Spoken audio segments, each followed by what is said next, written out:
Hello students, मैं doctor Sudhakar Singh, सहायक प्राध्यापक चंद्रभानु गुप्ता कृषि, स्नातकोत्तर महाविद्यालय बख्शी का तालाब, लखनऊ। आज हम डिस्कस करने वाले हैं फार्मिंग बेस्ड लाइवलीहुड सिस्टम्स से रिलेटेड। आपका टॉपिक है क्रॉप्स एंड क्रॉपिंग सिस्टम्स। तो इसको लेकर आज हम लोग डिस्कस करने वाले हैं। तो सबसे पहले हम बात करेंगे कि आपका जो क्रॉप्स हैं, आपकी जो फसलें हैं, फसलों को हम डिफाइन करेंगे या उनको परिभाषित करने का काम करेंगे कि आपकी फसलें क्या होती हैं। तो uh crops is any plant that is cultivated और grown on a large scale for food, fodder, fibre, fuel और एनी अदर इकोनॉमिक पर्पस। तो अगर हम क्रॉप्स को परिभाषित करें, फसलों को परिभाषित करें, तो फसल जो है वह पौधा है जिसकी खेती या विकास बड़े पैमाने पर कहीं ना कहीं हम भोजन के लिए, चारे के लिए, रेशे के लिए, ईंधन या किसी अन्य आर्थिक उद्देश्य के लिए करते हैं या किया जाता है। Crops form the foundation of agriculture and are selected based on climate, soil and water availability. अगर हम फसलों की बात करें तो फसलें कहीं ना कहीं आपका क्या है, कृषि का आधार है, आपका एग्रीकल्चर का क्या है, ये आपका फाउंडेशन है, आपका बेस है। और इनका चयन, हम फसलों का चयन किस आधार पर करते हैं? हम फसलों का चयन जलवायु के आधार पर, मिट्टी के आधार पर, और वहाँ पर आपके वाटर के रिसोर्सेज क्या क्या अवेलेबल हैं, वहाँ पानी की अवेलेबिलिटी कैसी है, वाटर की अवेलेबिलिटी कैसी है, इसके आधार पर कहीं ना कहीं हम फसलों को चयन करने का काम करते हैं। बात करते हैं हम आपकी विभिन्न श्रेणियां होती हैं, फसलें आपकी कौन कौन सी होती हैं। तो जैसे आपका फूड क्रॉप्स की अगर हम बात करें, अगर हम खाद्यान्न फसलों की बात करें, तो खाद्यान्न फसलों के अंतर्गत आपकी कौन कौन सी फसलें आती हैं? जैसे आपका धान हुआ, आपका गेहूं है, आपका मक्का है, आपका चना है, आपका सोयाबीन है। तो ये आपकी क्या है, ये आपकी खाद्यान्न फसलों के अंतर्गत आती हैं। इसके बाद अगर हम बात करें आपकी कॉमर्शियल क्रॉप्स की, तो कॉमर्शियल क्रॉप्स के अंतर्गत मतलब जो आपकी वाणिज्यिक फसलें होती हैं, कॉमर्शियल क्रॉप्स के अंतर्गत आपकी कौन कौन सी फसलें आती हैं? जैसे आपका गन्ना है, जिसको हम लोग शुगर केन बोलते हैं, गन्ना है, कॉटन है, कॉटन का मतलब कपास, आपका तंबाकू है, आपका चाय है, और आपके जो रबर प्लांट्स हैं, ये हमारी जो फसलें हैं ये कॉमर्शियल क्रॉप्स के अंतर्गत आती हैं। इसके बाद हम बात करते हैं रेशे वाली फसलें। तो रेशे वाली फसलें आपकी कौन कौन सी होती हैं?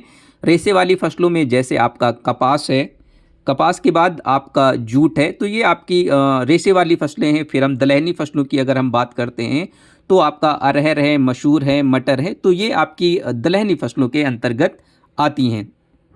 इसके बाद हम बात करते हैं क्रॉपिंग सिस्टम्स की, फसल प्रणाली की।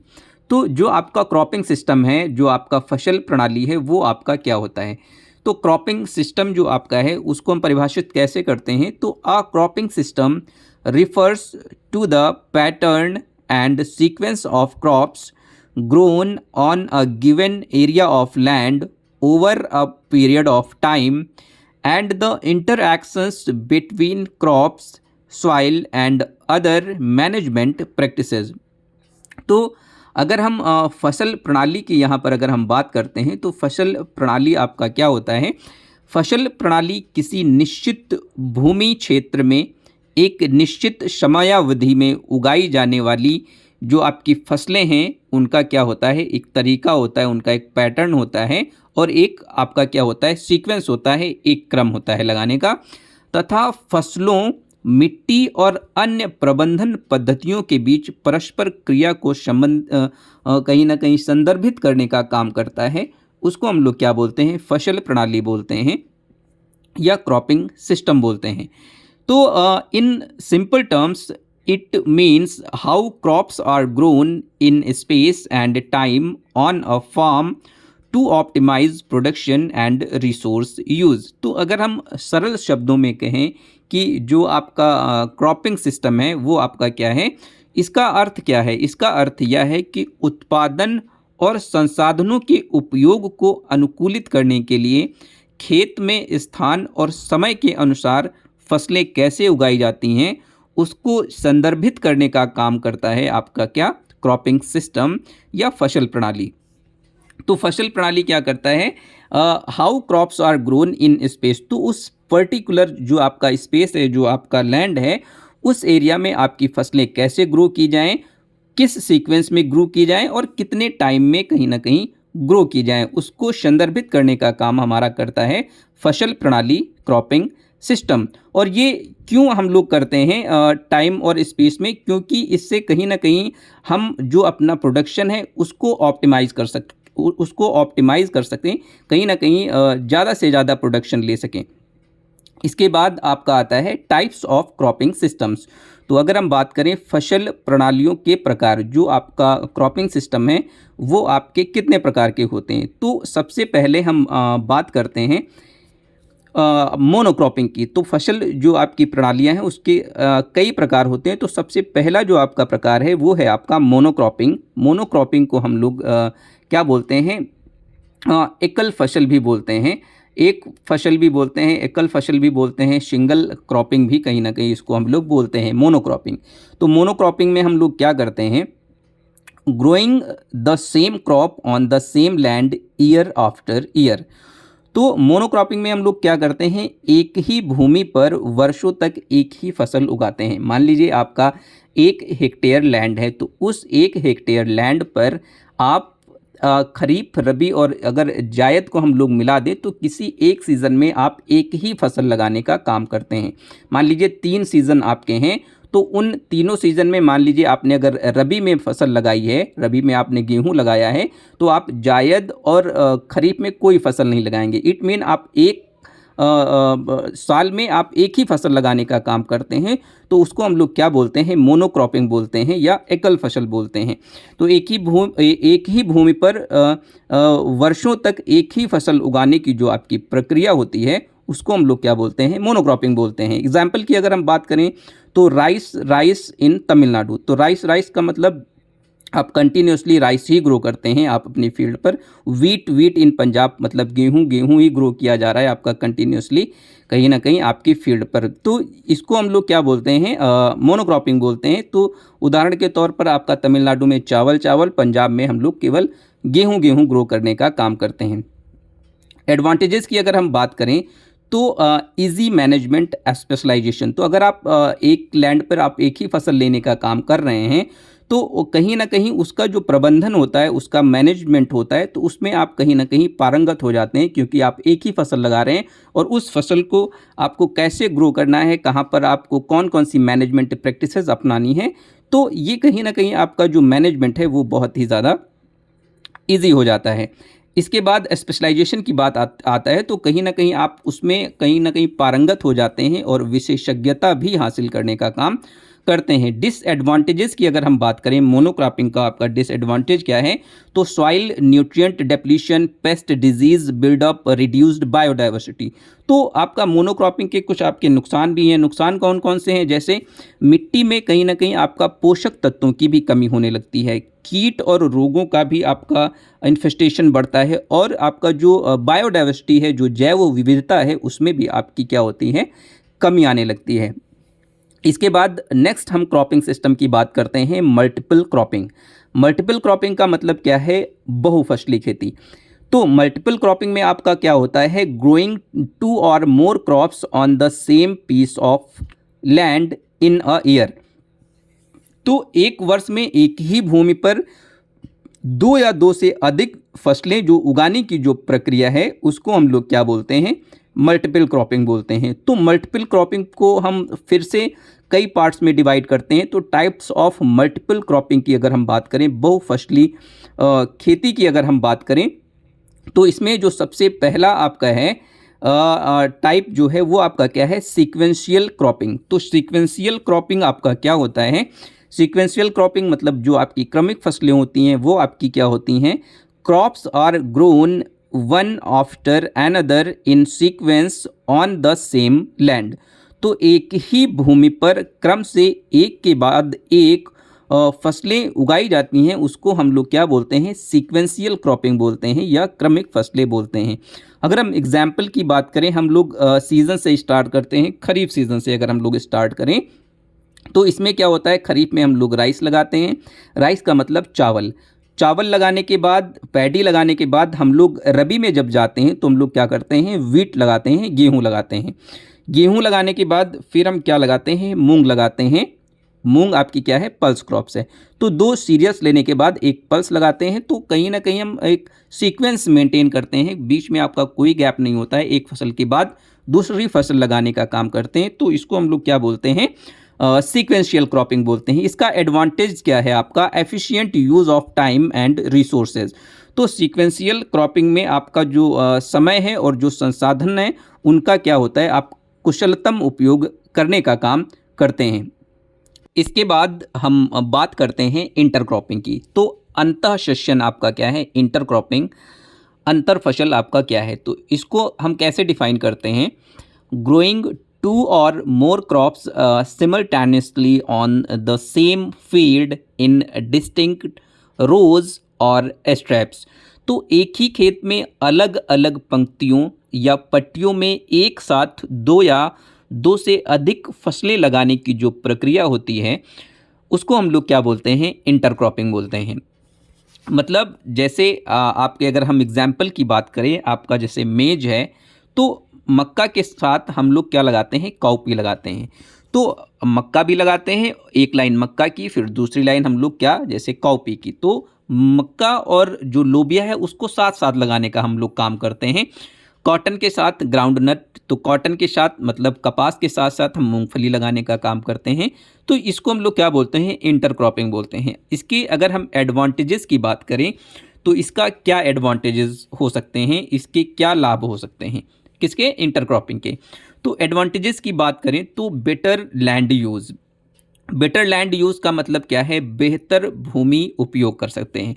बेहतर भूमि उपयोग से मतलब ये है कि आप ज़्यादा से ज़्यादा अपने रिसोर्सेज को, अपने लैंड को यूटिलाइज करने का काम करते हैं और उससे आप ज़्यादा से ज़्यादा प्रोडक्शन लेने का काम करते हैं। तो कहीं ना कहीं ये आपका क्या है, आप बेटर लैंड यूटिलाइजेशन कर सकते हैं थ्रू इंटरक्रॉपिंग। इसके बाद कहीं ना कहीं रिस्क रिडक्शन भी आपका होता है। तो आप एक फसल पे डिपेंड ना रह के आप 2 फसलों पे डिपेंड रहते हैं। अगर आपकी एक फसल खराब हो गई तो कहीं ना कहीं दूसरी फसल आपको अच्छा प्रोडक्शन देने का काम करती है। हायर प्रोडक्टिविटी, तो उत्पादकता की बात करें तो एक जो पर यूनिट प्रोडक्शन है आपका वो क्या होता है, इंटरक्रॉपिंग के थ्रू इंक्रीज होता है, अच्छा होता है।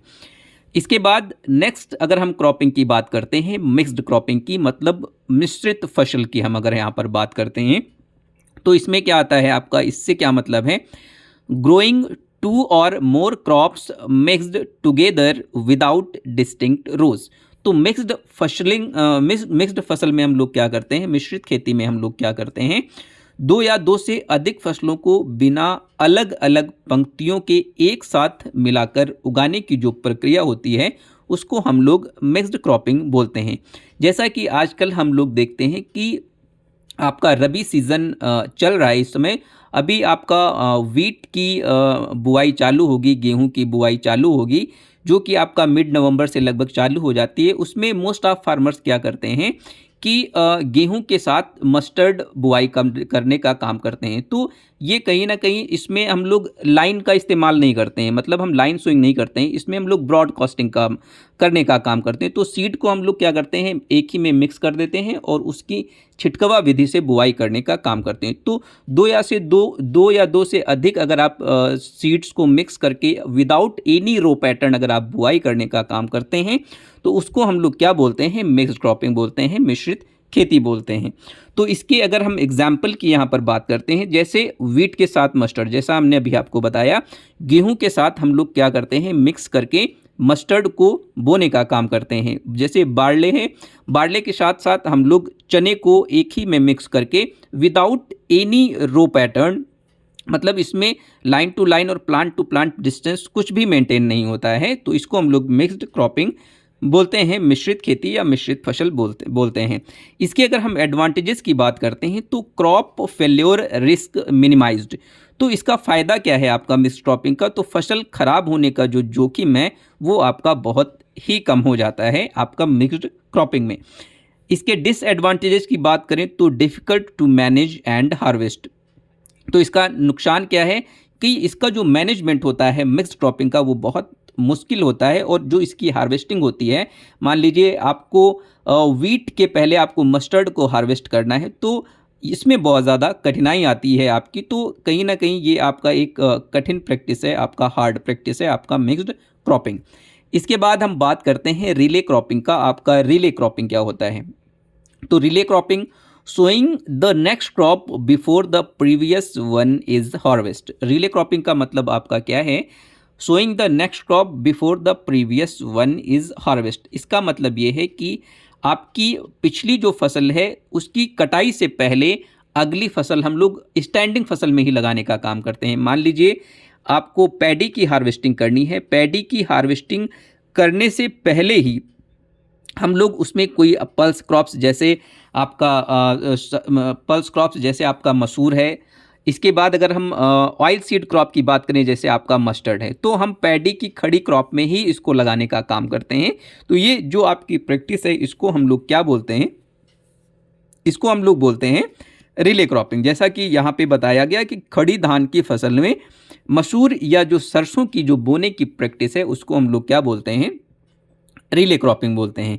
अब रिले क्रॉपिंग के बेनिफिट्स क्या हैं, इसके लाभ क्या हैं? Utilises residual moisture and time effectively.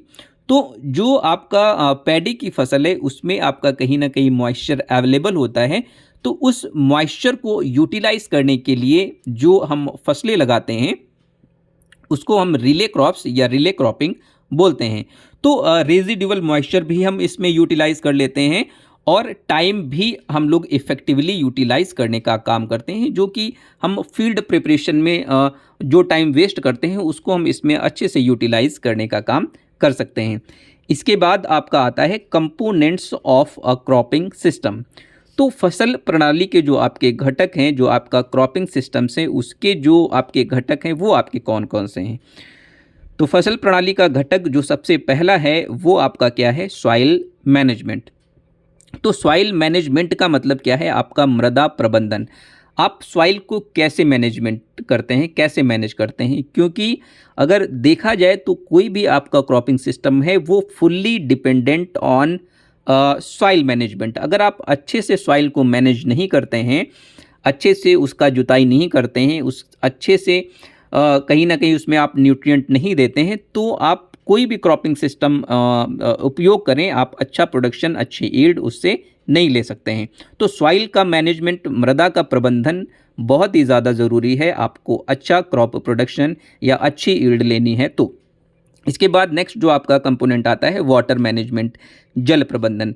जल प्रबंधन का मतलब है अगर आप कोई भी फसल लगा रहे हैं, कोई भी फसल ले रहे हैं, कोई भी क्रॉप ग्रो कर रहे हैं, तो उसको उसका जो वाटर मैनेजमेंट है, मान लीजिए आप गेहूं की फसल उगाने जा रहे हैं, तो गेहूं की फसल के लिए जो डिफरेंट साइंटिस्टों ने रिकमेंड की है 6 इरिगेशंस रिकमेंड की हैं आपकी वीट की फसल के लिए। तो उस वीट की फसल के लिए आपको 6 इरिगेशन आपको देनी ही होती हैं। अगर आप उन 6 इरिगेशंस को आप अपनी फसल को नहीं देते हैं डिफरेंट स्टेजेस पे, तो जो आपका प्रोडक्शन है वो कहीं ना कहीं आपका प्रभावित होता है। तो वाटर की अवेलेबिलिटी आपकी क्रॉप्स के लिए टाइम टू टाइम अच्छे से बनी रहनी चाहिए आपका अच्छा यील्ड लेने के लिए। इसके बाद नेक्स्ट है आपका क्रॉप सिलेक्शन एंड रोटेशन। तो आप कौन सी क्रॉप्स लेते हैं, किस फसल का चयन करते हैं क्रॉपिंग सिस्टम में, और एक आपका जो ईयर होता है उसमें आप कौन कौन से रोटेशन में कौन कौन सी फसलें ग्रो करने का काम करते हैं, ये भी कहीं ना कहीं आपके यील्ड को प्रभावित करने का काम करता है, आपके क्रॉपिंग सिस्टम को प्रभावित करने का काम करता है। इसके बाद आपका आता है न्यूट्रिएंट मैनेजमेंट। कोई भी फसल आप लगा रहे हैं तो उसमें आपको न्यूट्रिएंट का मैनेजमेंट करना बहुत ही ज़्यादा ज़रूरी है। पोषक तत्व प्रबंधन, जिसको हम लोग क्या बोलते हैं? पोषक तत्व प्रबंधन। जैसा कि हम बोलते हैं कि जो आपके प्लांट्स होते हैं उनके लिए जो 17 एसेंशियल प्लांट न्यूट्रिएंट्स हैं वो आपके बहुत ज़्यादा ज़रूरी होते हैं। किसी भी फसल का जर्मिनेशन से लेकर हार्वेस्टिंग तक, उसका वेजिटेटिव ग्रोथ हो या उसका रिप्रोडक्टिव फेजेस हों, उनको कंप्लीट करने के लिए जितने भी आपके पोषक तत्व हैं वो प्लांट्स के लिए बहुत ही ज़्यादा ज़रूरी होते हैं और वो डिफरेंट स्टेजेस पे कहीं ना कहीं प्लांट को मिलते रहने चाहिए। तो इसका मैनेजमेंट करना भी बहुत ज़्यादा ज़रूरी है। तो paste and weed control. Paste and weed control का मतलब क्या है? आपको कीट और खरपतवार प्रबंधन भी करना होता है। तो ये भी कहीं न कहीं आपका क्रॉपिंग सिस्टम का जो कंपोनेंट है, ये भी आपका पेस्ट एंड वीड कंट्रोल भी क्रॉपिंग सिस्टम के कंपोनेंट्स के अंतर्गत आते हैं, घटक के अंतर्गत आते हैं। तो पेस्ट का जो इन्फेस्टेशन है, उसको भी कंट्रोल करने के लिए आपको कौन सा क्रॉपिंग सिस्टम यूज़ करना है, इस्तेमाल करना है, ये भी बहुत ज़्यादा ज़रूरी है। वीड कंट्रोल, अगर आपको वीड कंट्रोल करना है तो कौन सा क्रॉपिंग सिस्टम आप इस्तेमाल करेंगे? आप लाइन सोइंग लेंगे, मिक्स्ड क्रॉपिंग लेंगे या कौन सा सिस्टम इंटर क्रॉपिंग लेंगे? तो वीड कंट्रोल के लिए जैसा कि कहा जाता है कि अगर आप मिक्स्ड क्रॉपिंग करते हैं तो उसमें आप वीड का जो इन्फेस्टेशन है उसको आप कंट्रोल नहीं कर पाएंगे, मैकेनिकली तो नहीं कर पाएंगे, जिसको हम लोग मैनुअली बोलते हैं, नहीं कर पाएंगे। अगर आपको कोई हर्बिसाइड इस्तेमाल करना है, किसी हर्बिसाइड्स का इस्तेमाल करके आप मिक्स्ड क्रॉपिंग में वीड कंट्रोल करने का काम कर सकते हैं। लाइव स्टॉक इंटीग्रेशन, पशुधन एकीकरण, सोशियो इकोनॉमिक फैक्टर्स, तो ये बहुत सारे आपके कंपोनेंट्स हैं जो आपके क्रॉपिंग सिस्टम को प्रभावित करने का काम करते हैं। इसके बाद नेक्स्ट आपका आता है ऑब्जेक्टिव्स ऑफ क्रॉपिंग सिस्टम्स। तो फसल प्रणालियों का आपका उद्देश्य क्या होता है, आपका ऑब्जेक्टिव्स क्या है आपके क्रॉपिंग सिस्टम का? तो जो सबसे पहला जो ऑब्जेक्टिव है वो आपका क्या है, maximise production per unit area and time.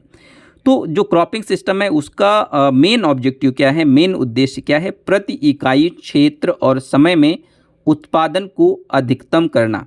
तो जो आपका एक यूनिट एरिया है, यूनिट एरिया आप मान लीजिए आपका 1 हेक्टेयर है, उस 1 हेक्टेयर में आपको ज़्यादा से ज़्यादा प्रोडक्शन कैसे लेना है और एक जो टाइम पीरियड होता है उस टाइम पीरियड में आप कैसे ज़्यादा से ज़्यादा प्रोडक्शन ले सकते हैं, ये आपका मेन उद्देश्य है आपका क्रॉपिंग सिस्टम का।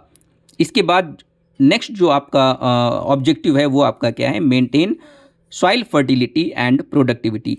ऐसा कौन सा आप क्रॉपिंग सिस्टम इस्तेमाल करेंगे जिससे आपकी सॉइल फर्टिलिटी और प्रोडक्टिविटी क्या हो, मेंटेन रहे, आप अच्छे से मृदा उर्वरता और उत्पादकता बनाए रखने के लिए आप कौन सा क्रॉपिंग सिस्टम इस्तेमाल करेंगे। तो ये भी एक बहुत ही इम्पॉर्टेंट आपका उद्देश्य है आपका क्रॉपिंग सिस्टम का। Ensure effective utilisation of inputs, तो कहीं ना कहीं प्रभावी उपयोग भी सुनिश्चित करना है। जो आप इनपुट देते हैं उनका एफिशिएंटली कैसे यूटिलाइज करेंगे, जो भी आपके जो भी रिसोर्सेज हैं या जो भी इनपुट्स हैं, जैसे आपका लैंड है, वाटर है, न्यूट्रिएंट है, ये सारी चीज़ें कहीं ना कहीं आप फसल को देते हैं, आप सॉइल को देते हैं, आप क्रॉप को देने का काम करते हैं, लेकिन उसका एफिशिएंटली यूटिलाइजेशन भी प्लांट को सुनिश्चित कराना, ये भी आपका एक क्रॉपिंग पैटर्न का ऑब्जेक्टिव है। जैसे आप लैंड प्रोवाइड करा रहे हैं, वाटर प्रोवाइड करा रहे हैं, बहुत सारा वाटर होता है जो आपका प्लांट यूटिलाइज नहीं कर पाता है और वो आपका इवेपोरेशन या ट्रांसपिरेशन के थ्रू मैक्सिमम लॉस करके आपके एटमॉस्फेयर में चला जाता है। न्यूट्रिएंट की अगर हम बात करें तो जितना न्यूट्रिएंट आप देते हैं सारा का सारा प्लांट उसको एब्जॉर्ब नहीं कर पाता है ना। जैसे आपका मान लीजिए आप नाइट्रोजन देते हैं तो ऐसा कहा जाता है कि नाइट्रोजन का 35 से 40% पार्ट ही प्लांट यूटिलाइज कर पाता है, बाकी का सारा आपका क्या हो जाता है, लॉस कर जाता है। इसके बाद हम बात करते हैं provide employment and income stability. तो रोजगार और आय स्थिरता प्रदान करना, ये भी आपका क्रॉपिंग सिस्टम का क्या है, ऑब्जेक्टिव है। मतलब एम्प्लॉयमेंट भी देना, जो रोज़गार है, जैसे हमारा रूरल लाइवलीहुड है, वहाँ पर रूरल एरियाज़ में लोगों को रोज़गार देना और उस रोज़गार में और उनकी इनकम में कहीं ना कहीं स्थिरता प्रदान करना, ये भी आपका क्रॉपिंग सिस्टम का एक क्या है, ऑब्जेक्टिव है। इसके बाद सबसे लास्ट जो आपका ऑब्जेक्टिव है वो है promote ecological balance and sustainability. तो जो आपका इकोलॉजिकल बैलेंस है, इकोलॉजिकल बैलेंस का मतलब है जो आपका पारिस्थितिक संतुलन है और स्थिरता को बढ़ावा देना, ये भी आपका क्रॉपिंग सिस्टम का या फसल प्रणाली का एक मुख्य उद्देश्य है। इसके बाद हम बात करते हैं फैक्टर्स अफेक्टिंग क्रॉपिंग सिस्टम्स। तो बहुत सारे ऐसे फैक्टर्स हैं जो आपके क्रॉपिंग सिस्टम को प्रभावित करने का काम करते हैं। तो ऐसे कौन कौन से फैक्टर्स हैं जो आपकी फसल प्रणाली को प्रभावित करने का काम करते हैं? तो सबसे पहले हम बात करते हैं क्लाइमेट। तो क्लाइमेट आपका जो क्रॉपिंग सिस्टम है, कहीं ना कहीं जितने भी आपके क्रॉपिंग सिस्टम है वो mostly dependent on climatic conditions. तो डिफरेंट आपके क्लाइमेटिक कंडीशंस है और डिफरेंट क्लाइमेटिक कंडीशंस में आपको कौन सा क्रॉपिंग सिस्टम लेना है, तो ये प्रभावित करता है आपका क्लाइमेट। जैसे अब different climatic conditions climatic conditions आपकी क्या क्या हो सकती हैं, जैसे रेनफॉल। तो रेनफॉल पैटर्न जो है वो आपकी डिफरेंट क्लाइमेटिक कंडीशंस का अलग अलग है, डिफरेंट डिफरेंट होता है। कहीं पर आपका बारिश 800 mm होती है, कहीं पर 1200 mm होती है, कहीं पर आपका 5000 mm होती है, कहीं पर 6000 mm होती है। तो डिफरेंट एरियाज़ में डिफरेंट क्रॉपिंग सिस्टम आप इस्तेमाल करने का काम करते हैं। तो टेम्परेचर की हम जैसे बात करें तो टेम्परेचर मतलब जो आपका तापमान है, तो तापमान जैसे हमारा इंडिया है तो यहाँ पर एडवर्स क्लाइमेटिक कंडीशंस हमारे कंट्री में, हमारे इंडिया में पाई जाती हैं। तो जो आपका टेम्परेचर है ये भी आपका कौन सा आपका क्रॉपिंग पैटर्न इस्तेमाल करना है ये डिसाइड करने का काम हमारा टेम्परेचर और रेनफॉल पैटर्न दोनों करने का काम करते हैं।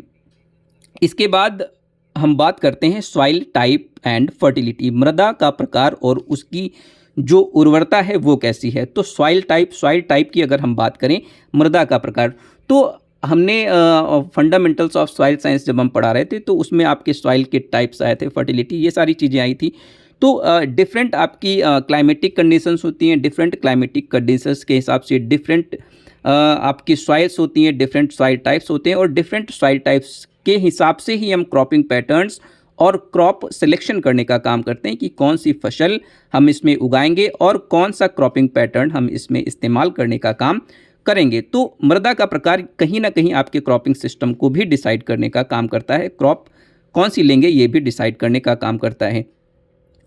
और आपकी सॉइल का फर्टिलिटी स्टेटस क्या है, तो वो भी आप कौन सी क्रॉप्स लेंगे ये बहुत हद तक डिसाइड करता है। इसके बाद आपका आता है इरिगेशन फैसिलिटीज़। इरिगेशन फैसिलिटीज़ का मतलब क्या है, आपका जो वाटर रिसोर्सेज हैं या नंबर ऑफ़ इरिगेशंस आपकी कितनी अवेलेबल हैं, कैसे अवेलेबल हैं। तो इरिगेशन फैसिलिटीज़ भी आपकी क्रॉपिंग सिस्टम और क्रॉप्स कौन सी लेंगे इसको डिसाइड करने का काम कौन करता है, सिंचाई की सुविधाएं या irrigation facilities. Availability of inputs, seeds and fertilisers, तो जो आपके इनपुट्स हैं जैसे आपका बीज है, उर्वरक है, बीज और उर्वरक की उपलब्धता भी आपका कौन सी फसल लेंगे और कौन सा पैटर्न इस्तेमाल करेंगे ये डिसाइड करने का काम हमारे बीज और उर्वरक भी करते हैं। Market and economic conditions, market and economic conditions की अगर हम बात करें, जैसे बाजार और आपकी आर्थिक स्थितियां क्या हैं। तो अगर मार्केट आपका नियरेस्ट मार्केट कहीं अवेलेबल है तो बहुत सारे फार्मर्स ये करते हैं कि कैश क्रॉप ग्रो करने का काम करते हैं। कैश क्रॉप का मतलब ये है कि हम ऐसी फसलें ग्रो करते हैं जिनको हम हार्वेस्ट करने के बाद तुरंत उसका क्या कर सकें, मार्केटिंग कर सकें और तुरंत रेवेन्यू जनरेट करने का काम कर सकें। तो ये कहीं ना कहीं मार्केट और आर्थिक स्थितियों पर भी निर्भर करता है, आपका ये क्रॉपिंग सिस्टम या क्रॉपिंग पैटर्न को डिसाइड करने का काम करता है। इसके बाद socio cultural practices of farmers, तो किसानों की सामाजिक सांस्कृतिक प्रथाएं भी बहुत ज़्यादा अफेक्ट करती हैं आपके क्रॉपिंग सिस्टम को, आपकी फसल प्रणाली को। Thank you so much, keep watching and like, share and subscribe to my YouTube channel. Thank you so much.